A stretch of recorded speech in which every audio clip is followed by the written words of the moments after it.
putus asa tak berarti, jalan dengan tanpa harapan, lalu tangan yang berlubang paku menjamah jadi hidup baru, dan kayu yang kasar mengubahkan jalan hidup yang penuh kegagalan. Ku puji Dia selama-lamanya, sebab salib mengubah hidupku, dan ku yakin darah Yesus yang suci sudah mengalir di Kalvari. Bila zaman berlalu, dunia mendebu, ku tetap pegang salib itu.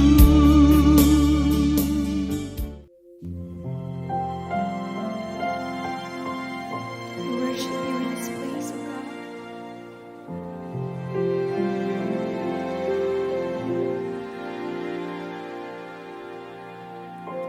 Penuhi hatiku dengan hadir-Mu. Ku rindu memandang wajah-Mu, oh Tuhan, di dalam kekudusan-Mu. Bawaku dekat dalam hati-Mu. Ku rindu mendengar suara-Mu, oh Tuhan, di tempat kudus-Mu sekarang. Ku rasakan kasih-Mu dan indahnya kekudusan-Mu, penuhi dengan kasih-Mu, diam di hadirat-Mu. Ku mengangkat tanganku dan ku bersyukur menyembah-Mu, penuhi dengan kasih-Mu, diam di hadirat-Mu. Yes, we welcome your presence in this place, oh God. Yes, Lord. Penuhi hatiku dengan hadir-Mu. Kami rindu Tuhan, ku rindu memandang wajah-Mu, oh Tuhan, di dalam kekudusan-Mu. Bawaku dekat dalam hati-Mu. Ku rindu mendengar suara-Mu, oh Tuhan, di tempat kudusmu sekarang. Ku rasakan kasih-Mu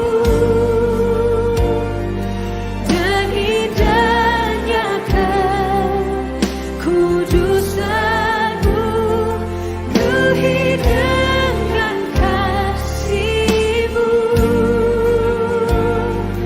Diam di hadirat-Mu, ku mengangkat tanganku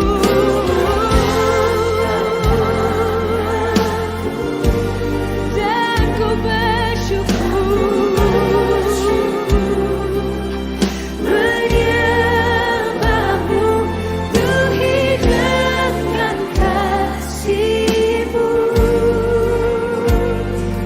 Diam di hadirat-Mu.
Sama-sama.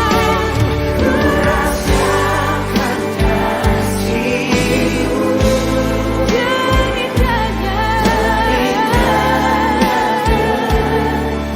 kekudusan-Mu. Ku hidup dengan kasih-Mu. Diam di hadirat-Mu. Ku mengangkat tanganku dan ku bersyukur menyembah-Mu. Ku hidup dengan kasih-Mu. Diam di hadirat-Mu.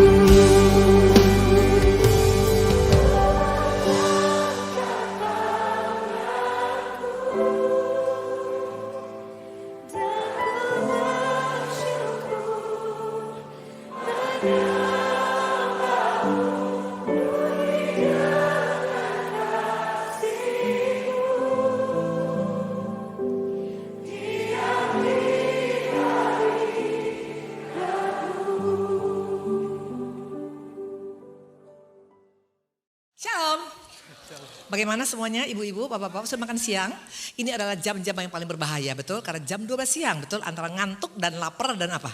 Ya, jadi kalau kita mencari Tuhan jam-jam segini itu sangat-sangat Tuhan perhitungkan. Karena artinya betul-betul emang kalian rindu untuk tahu apa yang menjadi rencana Tuhan bagi setiap kita. Oke, apa kabarnya semuanya? Luar biasa ya, oke. Ya, saya percaya kita boleh ada karena anugerah Tuhan ya.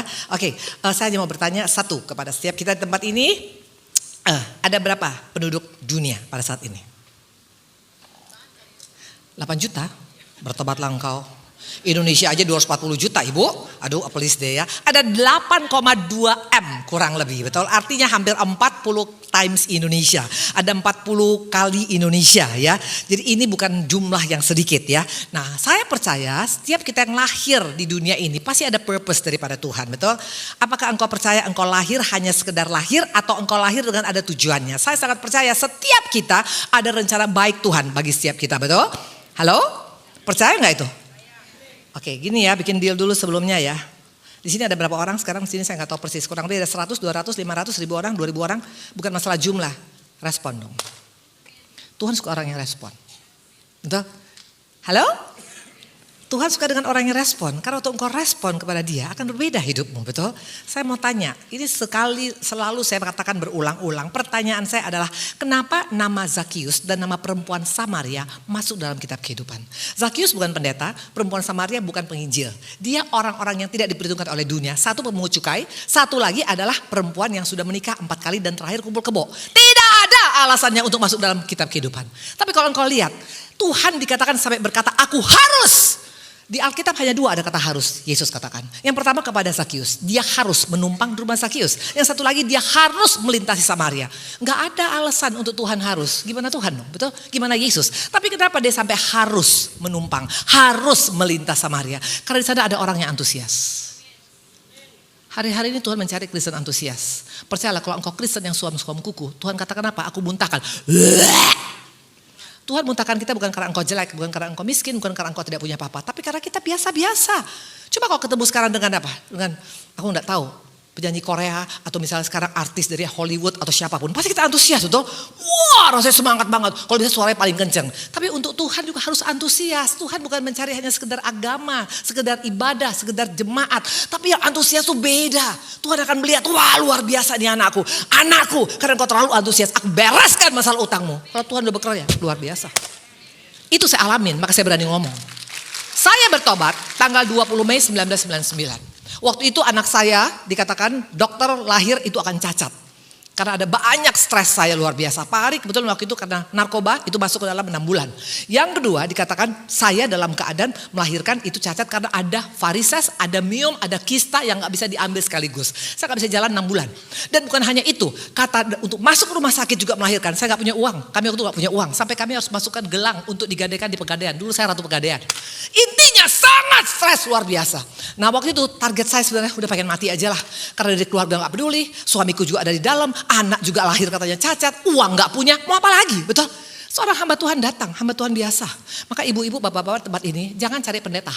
Kalau engkau cari pendeta, harus pendeta A baru aku mau datang ke gereja, engkau tidak akan dapat apa-apa.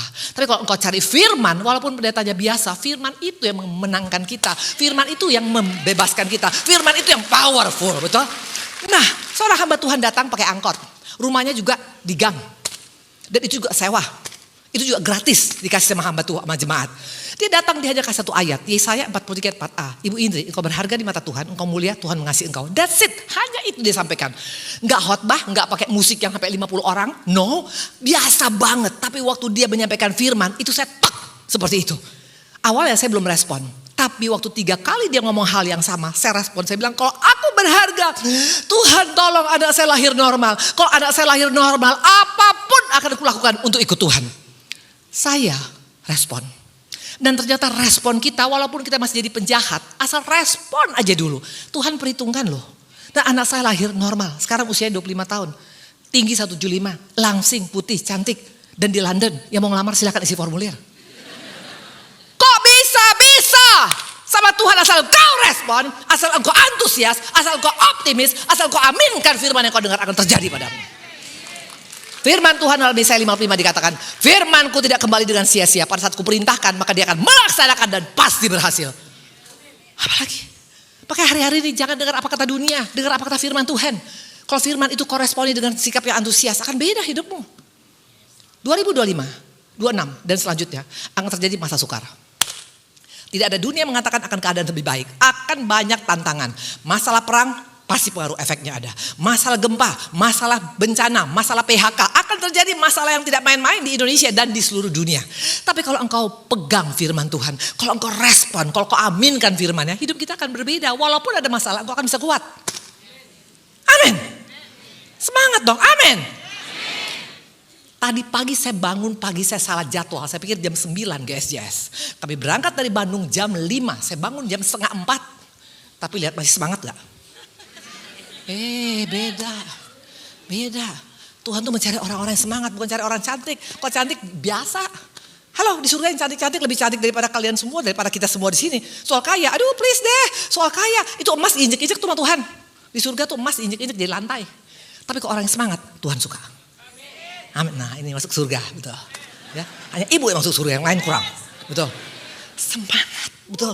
Karena saya terus terang, kalau saya ada gila-gilanya dikit soalnya. Saya pernah pelayanan diundang Surabaya. Waktu itu tidak ada respon dari jemaatnya. Sangat cool, sangat diam. Saya bilang maaf, tidak ada perubahan dalam waktu 2 menit saya tinggalkan mimbar. Akhirnya semua langsung amin, amin. Langsung begitu semuanya. Hari-hari ini yuk cari Tuhan, bukan cari pendeta. Cari Tuhan, cari firman-Nya. Karena Yohanes 1 ayat 1 dikatakan pada mulanya adalah firman. Dan firman itu adalah Allah sendiri. Kalau engkau respon pada dia akan beda hidup. Tepuk tangan Tuhan Yesus. Nah,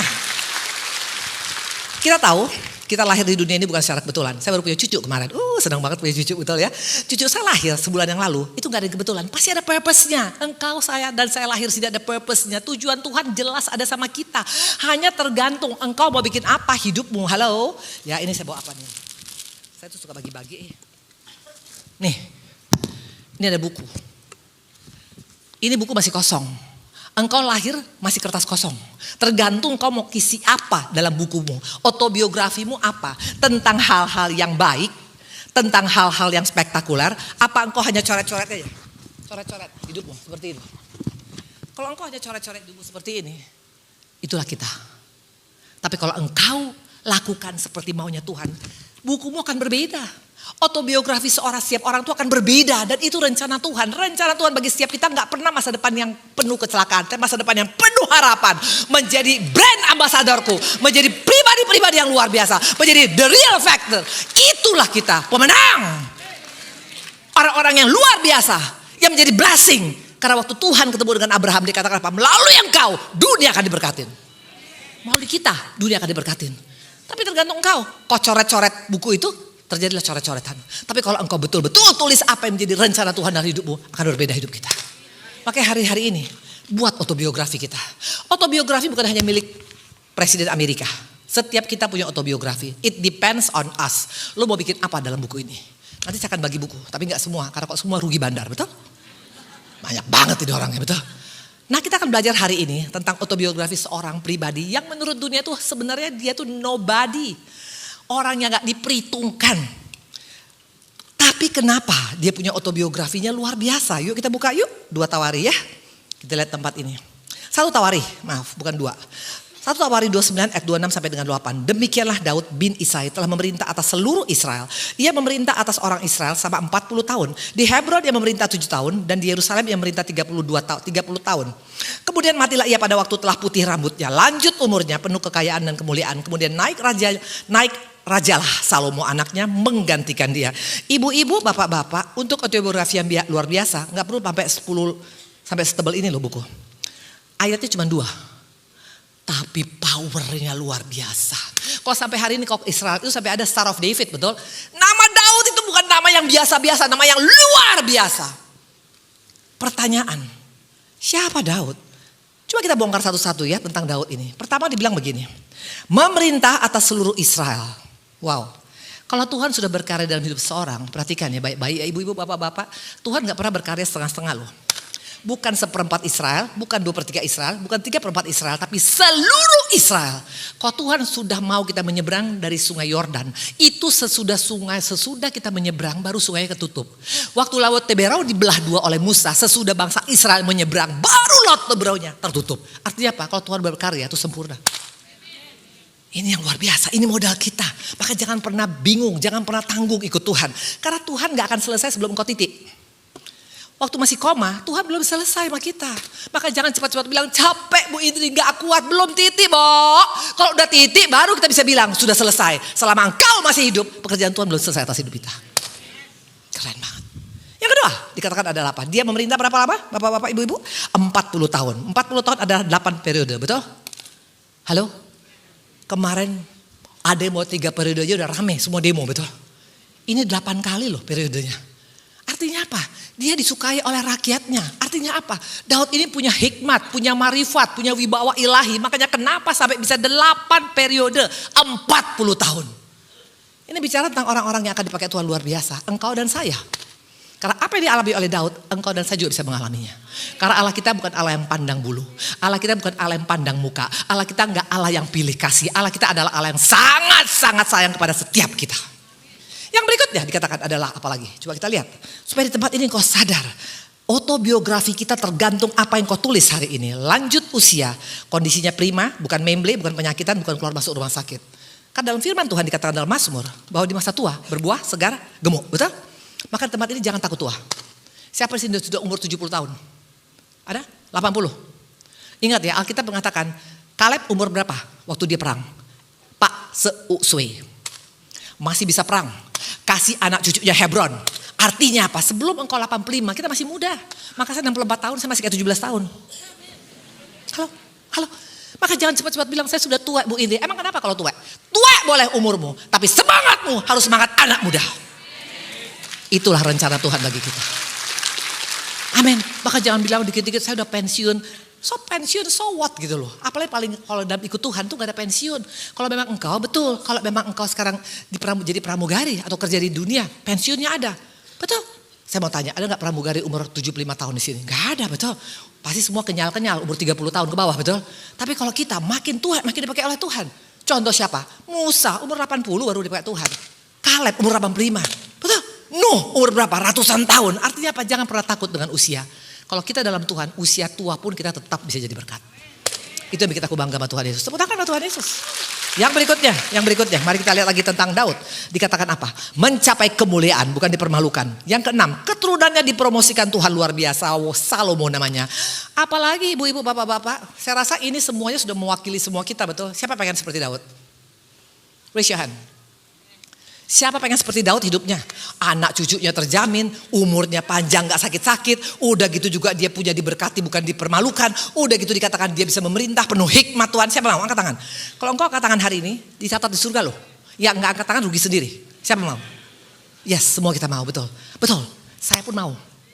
Saya pun mau, betul. Dan Daud ini bukan hanya sekedar itu, masih ada lagi yang lain. Ayo kita lihat, supaya di tempat ini target kita. Makanya kalau engkau baca Alkitab, baca autobiografi orang-orang yang hebat, ya. Nah, mungkin kau bilang Bu Indri, mungkin Daud ini adalah konglomerat, cucu orang kaya mungkin bapaknya punya pabrik atau mungkin punya gunung emas, betul? No, Daud adalah ini. Tahu ini apa? Kartu merah. Kalau di lapangan bola, kartu merah, mau Messi atau Loretta sekalipun, itu pasti udah gak bisa main bola lagi, betul? Dunia mengatakan kau kartu merah, tapi sama Tuhan gak ada kartu merah. Itulah hebatnya Tuhan Yesus. Tidak ada istilah jalan buntu, tidak ada istilah deadlock, tidak ada istilah masa depan madesu, masa depan suram. No, bahkan ini saya punya pengalaman, saya kasih tahu sama kalian yang pernah terjadi sama saya. Mana dia? Bentar ya. Ini aku agak hamba Tuhan suka bawa sulap-sulap. Loh, di mana saya? Aduh. Nah, ini apa? Nokia, betul. Ini hanya ada di museum sekarang, betul. Ini Nokia membuat saya selalu bangga sama Tuhan Yesus. Satu kali saya pelayanan di Prigan di Surabaya. Dan biasanya saya kalau pergi kemana-mana, kalau Pak Ari nggak ikut, itu pasti saya telepon Pak Ari. Pak, saya di sini ya. Nanti kalau mau makan, Pak saya makan ya Pak. Nanti makannya saya foto, makanannya ini Pak, oh I love you gitu ya. Ibu-ibu gitu gak sama suaminya? Enggak, bertobatlah engkau, betul. Pak Ari juga begitu, lagi nanti touring, pakai Harley, betul. Mereka lagi di mana? Mereka lagi di Purwakarta atau bisa lagi sekarang di Bali. Pak Ari pasti foto, kita lagi di checkpoint, kita lagi makan, kita lagi dengar musik. Oh selalu seperti itu, dan saya juga begitu.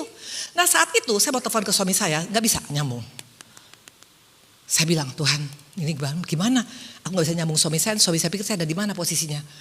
Tuhan bilang apa? Coba lihat tasmu satu lagi. Saya pikir saya gak bawa HP yang lain Tuhan. Cuma ini yang saya bawa, HP-nya HP mahal. Tapi ternyata gak bisa nyambung. Karena Prigen tuh lembah. Itu sinyal gak masuk.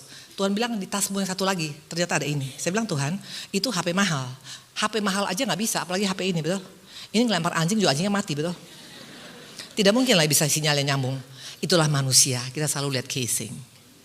Halo?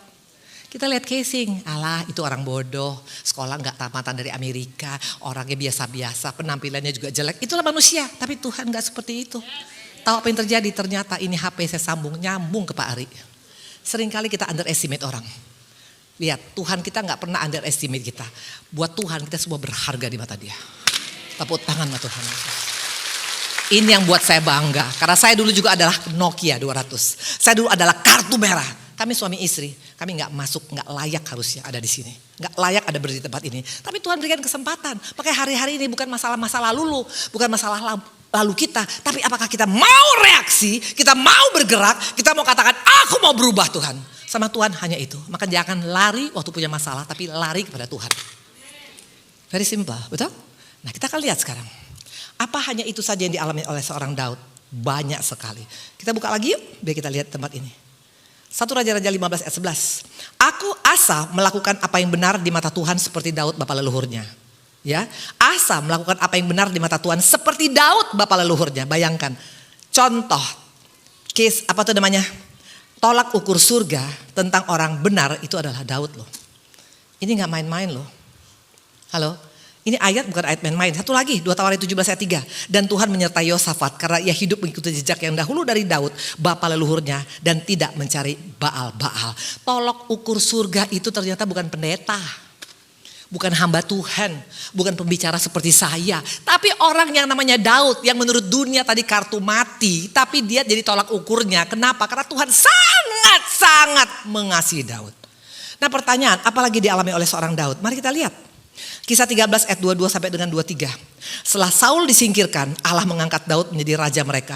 Tentang Daud, Allah telah menyatakan, aku telah mendapatkan Daud bin Isai, seorang yang berkenan di hatiku dan yang melakukan segala kehendakku. Dan dari keturunannya lah sesuai yang telah dijanjikannya, Allah telah membangkitkan juru selamat bagi orang Israel, yaitu Kristus Yesus. Luar biasa. Bukan hanya dipromosikan, bukan hanya menjadi raja atas Israel, tapi dikatakan Yesus lahir dari Daud. Makanya Yesus anak Daud. Kalau engkau baca dalam Matius 1 lebih seru lagi. Dikatakan Yesus anak Daud, anak Yesus. Coba kita buka. Matius 1 ayat 1. Inilah silsilah Yesus Kristus, anak Daud, anak siapa? Waktu engkau baca ini, ada sesuatu yang aneh gak menurut kita? Ada. Karena dikatakan inilah silsilah Yesus Kristus, anak Daud, anak Abraham. Kalau Abraham jelas orang benar, orang kudus, orang taat, gak pernah ngelawan Tuhan. Lah si Daud ini dosanya banyak. Dia pernah berzina dengan istri orang. Dia pernah membunuh suami daripada istri yang dia jinahin. Kok namanya duluan daripada Abraham? Karena Tuhan memang sangat spesial kepada Daud. Ini luar biasa. Makanya hari-hari ini Tuhan bukan lihat masalah dosa kita yang lama. Mau gak kita berubah? Betul. Nah pertanyaan sekarang. Memang siapa Daud, Bu Indri? Satu lagi. 1 Samuel 16 ayat 11 sampai dengan 12. Lalu Samuel berkata pada Isai. Perhatikan. Waktu itu Samuel datang hamba Tuhan ke rumah Isai. Inikah anakmu semuanya? Jawab Isai. Masih tinggal yang bungsu, tapi yang sedang mengembalakan kambing domba. Kata Samuel kepada Isai, suruhlah ia manggil dia, sebab kita tidak akan duduk makan sebelum ia datang ke sini. Kemudian disuruhnya lah menjemput dia, ia kemerah-merahan, matanya indah dan parasnya elok. Lalu Tuhan berfirman, bangkitlah, urapilah dia, sebab inilah dia. Ibu-ibu, bapak-bapak, kalau engkau baca ayat, maka kalau baca ayat firman Tuhan, saya kasih masukan aja ya. Karena saya bukan pendeta. Saya hanya seorang hamba Tuhan, seorang pribadi yang ngalamin Tuhan. Kalau engkau baca Alkitab, jangan baca pakai logika. Jangan baca pakai pengalaman, jangan baca pakai perasaan, tapi baca pakai iman. Ini dikatakan, waktu ada pesta di rumahnya, ada ibadah di rumahnya, Samuel tuh hamba Tuhan besar. Dia diundang datang, dan anaknya si Isai itu ada 8. Nah waktu dibilang Samuel, ini ya Tuhan, Eliab, no kata Tuhan. Ini ya Abinadab, no. Ini ya Tuhan sama, no. Bingung nih Samuel, siapa dong kalau begitu?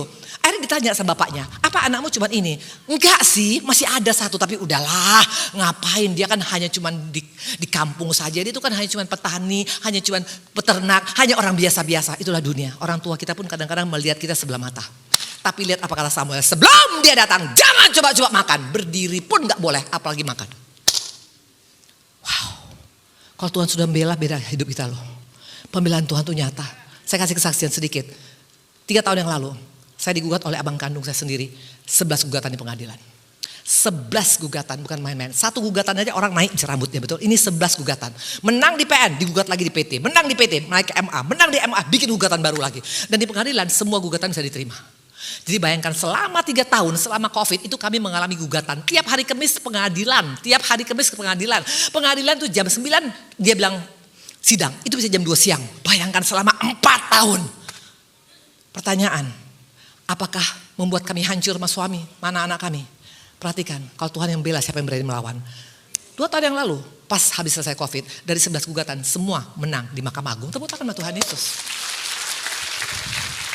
Tuhan kalau sudah membela gak main-main. Maka jangan pernah bela diri kita, biar Tuhan yang bela kita. Nah itulah Daud. Dia dibela, akhirnya dia datang. Nah, hari-hari ini Tuhan ternyata sangat rindu kita mengalami sama seperti yang dialami oleh Daud. Walaupun awalnya autobiografimu itu kotor, gak layak. Tapi Tuhan itu dikatakan bukan melihat apa yang kau lakukan. Tuhan melihat hatimu. Coba lihat kenapa Tuhan bisa pilih seorang Daud. Kalau dipikir-pikir kenapa Daud, Bu Indri? Kan itu kan ada 7 anak-anak daripada Isai, betul? Ada Eliab, Abinadab, ada Syama. Ini semuanya prajurit-prajurit, tentara-tentara, perwira-perwira daripada Saul. Yang cocoknya menggantikan Raja Saul harusnya kan orang-orang yang punya posisi, betul? Yang kompeten, yang pengalaman. Ini kok anak bok kencur yang digantikan? Kok Tuhan ambil resiko? Tuhan gak ambil resiko. Karena cara Tuhan melihat seorang gak sama dengan cara dunia melihat. Cara Tuhan melihat bagaimana? Mari kita lihat. Supaya di tempat ini engkau dan saya jangan pernah menjadi pribadi yang minder. Ayat ke-7. Tetapi berfirmanlah Tuhan kepada Samuel, janganlah pandang parasnya atau perawakannya yang tinggi, sebab aku telah menolaknya. Bukan yang dilihat manusia yang dilihat Allah. Manusia melihat apa yang depan mata, tapi Tuhan melihat hati. Wow. Saya mau tanya, siapa di sini yang gak punya hati? Raise your hand. Biar saya doakan sekarang hatinya tambah 10. Kita lahir dengan hati, betul? Tinggal tergantung hatimu. Hati mau menyenangkan Tuhan atau melukai Tuhan. Tuhan gak melihat kegiatan kita. Kalau dunia pikir, yang penting kan kita masih ke gereja, masih ibadah, masih pelayanan, masih ini dan itu. Tuhan berbeda loh. Iblis di akhir zaman ini licik, ibu-ibu, bapak-bapak, percayalah. Ini akhir zaman. Dia gak pakai drone seperti Iran lawan Israel. Dia gak pakai nuklir. Tahu dia pakai apa? Di akhir zaman ini iblis tahu pakai apa? Cukup pakai ini. Apa nih? Saya kipas bapak dan ibu ya. Saya percaya nggak sampai 10 menit kalian akan tidur di sini. Seringkali kita dibuai sama si iblis dengan bilang, udahlah, yang pentingnya pokoknya kan kau kan beribadah. Yang penting kan kau cari Tuhan. Yang penting kan kau baca Alkitab. Yang penting kan kau ikut doa puasa. Yang penting kau masih ke gereja. Yang penting kau masih ke Israel setiap tahun. Halo? Kalau sekedar itu yang kau cari, nggak akan dinilai oleh Tuhan. Karena Tuhan menilai hati kita, bukan kegiatan rohani kita. Pakai hari-hari ini, kalau engkau mau mengalami autobiografi yang keren, kuncinya yang satu, belajar dari Daud. Tuhan melihat hati Daud. Kenapa rupanya hati Daud, Bu Indri? Hatinya melekat pada Tuhan. That's it. Simple. So simple. Waktu hatimu melekat pada Tuhan. Waktu engkau sungguh-sungguh mengasihi Tuhan. Ini yang membuat kita dipilih oleh Tuhan. Bukan karena atribut kita. Bukan karena engkau punya sekolah S1, S2, S3, S5, S5, S5. Bukan. Bukan karena engkau punya pabrik. Bukan karena engkau punya berlian. Bukan karena engkau punya koneksi. No. Tapi Tuhan lihat hati kita. Makanya walaupun Daud jauh-jauh dari padang gurun. Lihat yang promosikan Tuhan. Yang promosikan Daud siapa? Tuhan langsung loh. Gak perlu pakai flyers. Gak perlu pakai promo-promo. Kalau Tuhan promosikan kita dari ujung dunia pun kau akan diambil oleh Tuhan. Dan tidak ada yang bisa menahan siapapun. Ini yang luar biasa. Nah, hari kita akan belajar. Bu Indri, semua juga kita pasti dong melekat hatinya pada Tuhan. Maafkan saya. Ternyata gak semua orang melekat hatinya pada Tuhan. Termasuk jemaat GSJS. Tapi bukan GSJS di sini. GSJS-nya di mana? Alaska. Ternyata tidak semua orang yang hatinya melekat pada Tuhan. Mana buktinya? Mari kita lihat. Termasuk hamba Tuhan loh ini. Yuk kita buka, yuk. Kita buka Matius. Matius 19 ayat 27. Lalu Petrus menjawab dan berkata pada Yesus, kami ini telah meninggalkan segala sesuatu dan mengikut engkau. Jadi apa yang akan kami peroleh? Halo? Kalau engkau masih hitung-hitungan sama Tuhan. Saya sudah baik Tuhan sama dia. Mana upahnya? Saya sudah bekasi perpuluhan di gereja ini Tuhan. Mana? Pabrik saya gak nambah juga Tuhan. Kalau engkau masih pakai kalkulator, yakin kita mencintai Tuhan. Orang yang mengasihi Tuhan yang melekat hatinya, no calculation at all. Ini Petrus dia tanya, gue udah tinggalin semua. Gue udah pelayanan hari ini 3 kali. Gue udah ibadah Tuhan. Terus dapatnya apa Tuhan? Mana? Penyakit saya gak sembuh. Mana? Usaha saya gak jalan. Mana? Orang tua saya masih begini. Mana? Suami saya masih belum berubah. Halo? Kalau kau pakai kalkulator, malu tuh sama Tuhan. Tuhan gak pernah pakai kalkulator sama kita. Mana pernah Tuhan pakai kalkulator? Waktu dia ketemu dengan Petrus. Apa Tuhan bilang, Petrus gila lu ya. Kalau gue pikir-pikir kurang apa gue sama lu. Lu bisa-bisa aja ya nyangkal gue 3 kali. No. Tuhan katakan Petrus, apakah engkau mengasihi aku? Gak pernah Tuhan singgung dosa kita. Itulah Tuhan kita. Kalau dia pakai kalkulator sama saya gak layak berdiri di sini. 40 tahun saya ikut iblis. 40 years. Kami punya diskotik terbesar dulu. Saya pernah hidup gak benar. Semua dosa saya lakukan dengan suami saya. Tapi Tuhan gak hitung. Tuhan bilang, anakku, aku menghukum. Tapi don't do it again. Itulah Tuhan kita. Makanya masih pakai kalkulator. Hitung-hitungan. Capeknya. Aduh, sampai kapan nih? Percuma ikut Tuhan. Mana? Jawabannya mana? Doa. Kalau engkau hidup tergantung daripada doa, engkau bukan pengikut Tuhan yang sejati. Engkau pengikut Tuhan yang abal-abal. Karena di akhir zaman ini banyak orang yang tukang daging ikut Tuhan. Tahu tukang daging? Semua transaksi. Gua baik, dapat apa? Gua melayani, dapat apa? Kalau itu yang kita cari, engkau tidak akan pernah dikatakan melekat hatinya pada Tuhan. Amin. Coba lihat tukang daging gak di sini? Kenapa saya berani berkata gitu? Karena pedagang-pedagang di gereja itu banyak. Mana buktinya? Ayo kita lihat. Saya nggak mau ngomong asal. Mari kita buka. Orang-orang yang masih hitung-hitungan sama Tuhan itu banyak di gereja. Mana buktinya? Coba kita lihat. Yuk. Kita buka sebentar. Mana dia? Matius 21 ayat 12. Lalu Yesus masuk ke bait Allah dan mengusir semua orang yang berjualan di halaman bait Allah. Ia membalikan meja-meja penukar uang dan bangku-bangku pedagang merpati. Kenapa Tuhan marah besar? Dan marahnya bukan di tempat pelacuran, tapi di gereja. Karena banyak orang di gereja itu double standard. Kalau di gereja haleluya puji Tuhan, tapi di luar halelupa lupa sama Tuhan. Ini apa? Warnanya ungu, betul. Kau taruh pun pensil ini dimanapun. Mau kau bikin di bawah genteng, mau di bawah kolong, mau di langit, tetap warnanya ungu. Pensil aja punya warna. Orang Kristen banyak gak punya warna. Makanya Tuhan kecewa. Tuhan bolak-balikan semuanya meja-meja. Karena kita hanya seperti pedagang, cari untung rugi ikut Tuhan. Kalau untung baru mau ikut Tuhan. Kalau jawab doanya baru bilang Tuhanku luar biasa. Waktu doamu gak dijawab oleh Tuhan. Waktu masalahmu gak selesai, masih gak Tuhan kita luar biasa? Kalau begitu kita kalah dengan pensil warna tadi. Pensil warna dimanapun dia berada, mau panas, mau dingin, tetap dia ungu. Tapi kalau kita tergantung jawaban doa, tergantung kondisi keadaan kita. Itu bukan orang yang mengasihi Tuhan. Amin. Ibu ini banyak ngomong, ibu ini gak ngalamin. Saya ngalamin banyak. Saya pernah cerita sama kalian, saya pernah dibawa Tuhan. Tuhan tuh kalau bawa kita kayak roller coaster loh. Boom, bisa dibawa begitu. Saya pernah mengalaminya. Tipe rumah 21 kami pernah tinggalin 13 tahun. Tipe rumah 21 loh. Bayangkan tipe rumah 21, kamar 2x3, kamar mandi WC jongkok. Baju saya namanya cimol. Kalau di Jakarta gak tahu namanya apa, di Medan namanya monja. Itu kalau kancingnya lengkap harga 25.000, kancing hilang satu harga 25.000 perak. Dan saya pakai itu belasan tahun. Apa gara-gara itu buat aku marah sama Tuhan? Percayalah, walaupun engkau dibawa ke lembah selama dengan Tuhan, itu hanya sekedar melintasi lembah. Ujungnya pasti tanah Kanaan. Tepuk tangan sama Tuhan Yesus. Nah kita akan lihat sekarang. Kalau begitu Bu Indri, apa hatinya Daud? Waktu kita gak lama, tinggal 10 menit lagi. Oke, kita akan lihat. Orang yang berkata mengasihi Tuhan. Orang yang berkata melekat pada Tuhan, itu harus ada buah. Ikut Tuhan, yang Tuhan cari buah kita.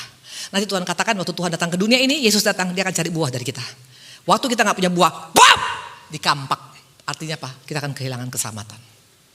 Ada 6 buah bukti orang yang melekat pada Tuhan. Yang pertama adalah apa? Setiap perkara kecil. Daud dikatakan itu diangkat menjadi orang pemegang senjata daripada Saul. Ini orang kepercayaan loh ibu-ibu, betul? Pasti orang-orang pengen dekat sama Saul, betul? Kayak Mayor Teddy, betul? Dengan Pak Prabowo, semua pengen nempel dengan Mayor Teddy, betul? Benar dapat proyek, betul? Semua pasti bilang gila, Ut, lu sekarang jadi tangan kepercayaan, kasih dong gua proyek, betul? Apa kasih Daud lupe? Kalau engkau baca, dikatakan dalam 1 Samuel, walaupun dia dapat senjata, tetap dia pulang ngurus kambing-kambingnya. Ini bicara tentang orang yang setia perkara kecil. Waktu kau setia perkara kecil, maka Tuhan kasih perkara besar. Daud gak lupe. Tapi seringkali kita lupa, betul? Apa perkara kecil dalam hidup kita? Keluarga. Jangan kau mimpi engkau akan jadi orang yang luar biasa. Kalau dalam keluarga aja engkau tidak jadi berkat. Mana suami-suami sini? Angkat tangan. Suami, hei suami, angkat tangan. Suami-suami, kasih istrimu, bukan istri tangga, betul? Jadilah imam dalam keluarga. Jadilah teladan dalam keluarga. Karena engkau adalah produk premiumnya Tuhan. Jangan kau caci maki istrimu. Jangan kau bikin samsak istrimu. Jangan kau lukai istrimu. Istri-istri juga begitu. Ibu, halo, hargai suamimu. Walaupun suami mungkin biasa-biasa, mungkin udah pensiun, mungkin penghasilannya lebih sedikit. Respect him.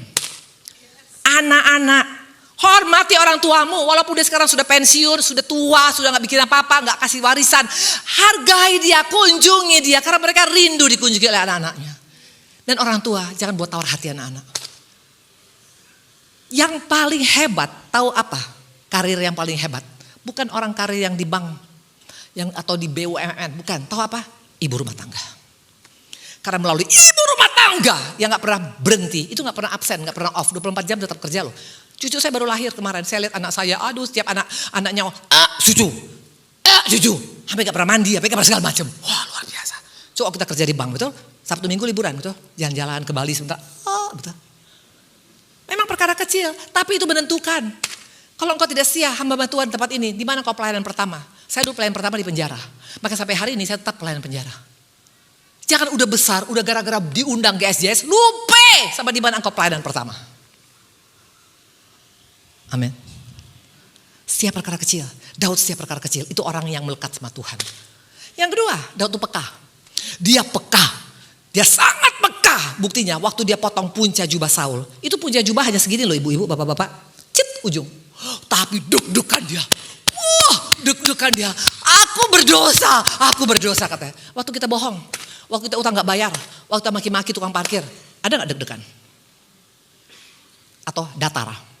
Kayak orang di ICU. Waktu engkau caci maki orang. Waktu engkau, waktu kita bohong gak mau bayar utang. Ada gak deg-degan? Atau biasa?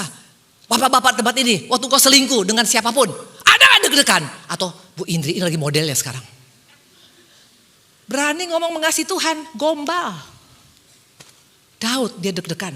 Waktu dia hitung tentaranya, deg-degan dia. Tuhan ampuni aku salah, Tuhan aku sombong. Makanya kenapa Tuhan sangat sayang sama Daud. Daud tuh cepat sadar akan dosanya. Amin. Yang ketiga, orang yang berkat pada Tuhan itu pasti cepat ngaku kalau salah. Nah, di sini yang suka ngeles, gak mungkin mengasihi Tuhan. Saya dulu ratu ngeles. Suami saya bilang, kenapa? Itu anak perempuan saya, itu kakinya ada hitam-hitam di sini, bekas dari nyamuk. Saya bilang apa? Dasar memang susternya nggak bisa ngurus. Please deh, kok jadi suster yang salah? Mama dong yang ngurus anaknya, betul? Dulu saya tukang les, maka hidup saya nggak pernah mengalami perkara besar. Tinggal ngaku aja, kayak Daud. Waktu dibilang Nathan, seorang hamba Tuhan yang bukan selevel Yeremia, bukan selevel Yehezkiel. Tapi dibilang, aku berdosa. Karena Nathan bilang, kaulah itu. Kau berzina dengan istri orang, kau bunuh suami orang. Dia ngaku. Orang yang melekat pada Tuhan pasti cepat ngaku. Tapi seringkali kita gak mau ngaku. Tahu kenapa? Gara-gara ini. Nih. Orang yang gak bisa ngaku tuh karena ini, egonya tinggi. Masa saya mesti ngaku Bu Indri? Orang dia yang salah kok. Mau engkau masuk dalam silsilah yang hebat sama Tuhan? Nih ego, letakkan di lantai kakimu, injak tuh si ego. Hei ego, lu jangan macam-macam. Karena musuh kita di akhir zaman ini bukan lagi si iblis yang pakai tanduk, tapi ego kita gak bisa kita kontrol. Amin. Apa yang namanya? Apa namanya? Bukan ego. Ego. Apa? Apa? Apa? Ego. Yes. Karena dulu saya orang yang paling ego di dunia. Ego banget. Mana bisa ngaku salah, minta maaf, mana mau gua. Makanya gak heran hidup saya gak ngalamin apa-apa. Tapi semakin engkau low profile, semakin Tuhan tinggikan loh hidup kita. Amin. Yes. Iblis paling takut dengan orang-orang yang melepaskan ego. Dia suka kita tetap pakai ego kita. Yang keempat, ciri khas daripada orang yang melekat pada Tuhan, itu big heart, berjiwa besar. Waktu Daud membangun bait Allah, Tuhan bilang apa? No, bukan kau, karena tanganmu penuh darah. Tapi yang bangun bait Allah nanti adalah Salomo. Daud gak kecewa. Daud gak marah. Daud gak bilang kenapa bukan saya. Padahal dia udah persiapkan semua loh. Semua emas-emas, pokok, kayu-kayu udah disiapkan semua sama dia. Tapi Tuhan bilang no, bukan kau. Waktu kita di bawah sama orang lain. Mungkin orang lebih hebat dari kita. Anak rohani kita yang baru bertobat bisa dipakai luar biasa. Kita yang sudah pelayanan bertahun-tahun gak ngalami apa-apa. Jangan cemburu. Jangan kecewa. Jangan tawar hati. Jangan hitung-hitungan. Jangan banding-bandingkan. Yang ada harusnya Tuhan kalau dia bisa aku juga mau ajari aku Tuhan. Itu orang yang big heart. Orang kerdil banyak di gereja. Dari mana ketahuan? Cemburu. Ibu yang cemburu tuh kelihatan loh dari wajahnya, betul. Kalau ngeliat orang lebih cantik, pasti botok, betul. Ya botok kan uang dia, bukan uang kita. Ya kalau emang lu pengen botok juga silakan. Tapi jangan cemburu, gak akan buat engkau lebih baik lagi. Daud gak cemburu, Saul cemburu. Gara-gara hanya Saul beribu-ribu, Daud berlaksa-laksa. Cemburu dia, semohat, jiwa kerdil. Akhirnya matinya konyol. Amin. Halo. Mau bangun kau punya autobiografi, belajar big heart. Yang kelima adalah apa? Yang kelima adalah seorang Daud, itu dikatakan. 1 Tawari 17 ayat 16. Lalu masuklah Raja Daud ke dalam. Kemudian duduklah ia di hadapan Tuhan sambil berkata, siapakah aku ini Tuhan? Jadi biji matamu. Daud itu tahu diri. Itu orang yang melekat pada Tuhan. Jangan seperti ini. Banyak kita kacang lupa kulit, betul? Dari mana ketahuan orang kacang lupa kulit? Kurang bersyukur. Orang yang tahu bersyukur itu orang yang tahu diri. Tuhan, kalau aku bisa lewat dari COVID, Tuhan. Siapa aku Tuhan? Bangun pagi engkau masih bisa makan sarapan tanpa mesti harus kerja keras. Masih bisa disediakan oleh pembantumu. Bersyukur dong. Masih bisa bernafas tanpa oksigen. Bersyukur dong. Daud dia selalu bersyukur. Dia tahu dirinya siapa. Dari tukang angon kambing. Orang gak layak, pendosa diangkat Tuhan. Dia katakan, siapakah aku ini Tuhan? Jadi biji matamu. Bagaimana dengan kita? Masih ada gak ucapan syukur dari mulut kita? Dan yang terakhir, Daud dikatakan, saya undang pemusik. Mazmur 26 ayat 1. Dari Daud, berilah keadilan kepadaku ya Tuhan, sebab aku telah hidup dengan ketulusan. Kepada Tuhan aku percaya dengan tidak ragu-ragu. Orang yang mengasihi Tuhan itu pasti tidak ada ragu sedikit pun. Apa nih? Kalau engkau mau melekat pada Tuhan, jangan terlalu banyak dengar omongan orang. Orang bilang lakinya gak mungkin berubah. Usahamu gak mungkin maju. Hei, dengar firman Tuhan yang kau pakai untuk saringan. Kata Tuhan dalam firman, satu orang sungguh-sungguh isi rumah selamat, suamiku pasti akan selamat. Waktu engkau sakit dikatakan dokter gak mungkin sembuh, katakan bilur-bilur Tuhan memberikan kesembuhan. Yes. Kemarin cucu saya lahirnya sehat, kebetulan dia kuning. Dokter Bandung bilang apa? Ini anak tokso, ini bisa buta, bisa tuli dan bisa retarded. Bayangkan mendengar itu. Apa kau aminkan? No! Saya pegang janji Tuhan. Tuhan, engkau berikan cucuku lahir normal. Dia akan normal dan akan sehat. Akan jadi berkat bagaimanapun. Dan kemarin waktu dites, dia punya urin negatif tokso. Tepuk tangan sama Tuhan Yesus. Hari-hari ini, maka nanti beli saringan di sini. Dulu orang bilang aku dengan suamiku, mana mungkin Pak Ari bisa bertobat. Karena kalian tahu Pak Ari bagaimana dulu kehidupannya dengan saya. Gak ada yang bagus kami. Tapi lihat sekarang, suami saya sekarang jadi pendoa saya. Kenapa? Karena itu janji Tuhan. Satu orang istri, kalau istri dengan hidup sungguh-sungguh dalam Tuhan, Tuhan bisa mengubahkan segala sesuatu. Imanmu menyelamatkan. Kalau anakmu punya masalah, dikatakan iman ibu, ya. Hai ibu, imanmu menyelamatkan anak yang kerasukan setan. Iblis hari ini pakai intimidasi. Makanya hari-hari nanti beli saringan. Ini saringan rohani, betul? Bukan pakai di sini, tapi pakai di telingamu. Jangan semua kau tampung. Masuk kanan, keluar kanan. Gak sesuai firman, buang jauh-jauh. Amin. Seorang Daud, nobody. Bukan siapa-siapa, tapi yang luar biasa. Dia ambil keputusan, aku membuat sejarah hidupku luar biasa Tuhan. Pakai hidupku Tuhan. Ini apa? Ini apa? Pita, betul? Keren banget pitanya, betul? Betul? Iblis di akhir zaman ini dia nggak pakai rantai engkau dan saya. Dia nggak pakai ini. Dia pakai pita yang kecil mungil. Tapi selama engkau masih diikat kepalamu, lehermu, tanganmu, engkau tidak akan pernah jadi apa-apa. Maka hari ini minta Yesus yang gunting. Tuhan gunting semua ikatan itu Tuhan.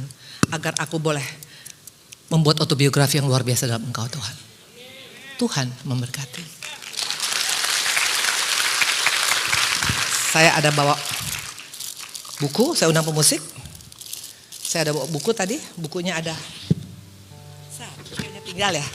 Siapa yang mau ini buku? Ini buku udah didoain loh. Penuh dengan urapan. Belajar tulis kehidupanmu. Hari lepas hari tentang kebaikan Tuhan. Apa yang sudah kau lewati bersama dengan Tuhan. Nanti kau akan terheran-heran. Pas nanti engkau di akhir 2025 engkau lihat. Luar biasa Tuhan. Ada yang mau buku ini? Yes. Ibu, engkau adalah pribadi yang semangat kan? Namanya siapa ibu? Ibu Lucy, that's for you sayang. Belajar tulis ya, apapun yang kau alami bersama dengan Tuhan ya. I love you sayang, Tuhan berkati. Yes, saya ada bawa kaos. Ini kaos cinta. Ini produk aku dengan suamiku. Kata-katanya adalah aku anak kesayangan Bapa. Saya sudah kasih ini kepada jemaat 2000 pieces. Selama hampir 2 tahun saya pelayanan. Setiap saya pelayanan saya bagi itu 10. Dan bisa yang dapat ini, itu semuanya orang yang alami persis yang saya doakan. Aku anak kesayangan Bapa, ini pada 2024. Makanya kalau mau dapat lagi nanti 2025, undang saya lagi kemari. Oke? 2026, 2027, 2050, betul? Ini yang tulis saya, tapi yang cetak adalah suami saya. Jadi ini kaos cinta. Keluarga-keluarga, cintailah pasanganmu. Cintailah anak-anakmu. Cintailah orang tuamu. Dan cintailah Tuhan. Maka engkau akan menuliskan autobiografi yang luar biasa dalam hidupmu. Amin. Mari kita bangkit berdiri bersama-sama malam hari ini. Rayakan kemenangan yang Tuhan sediakan bagi setiap kita.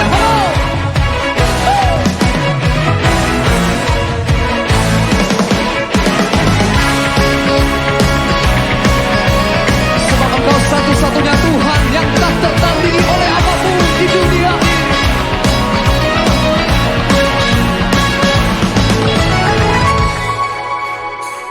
Pada siapa kau bandingkan perbuatannya yang hebat?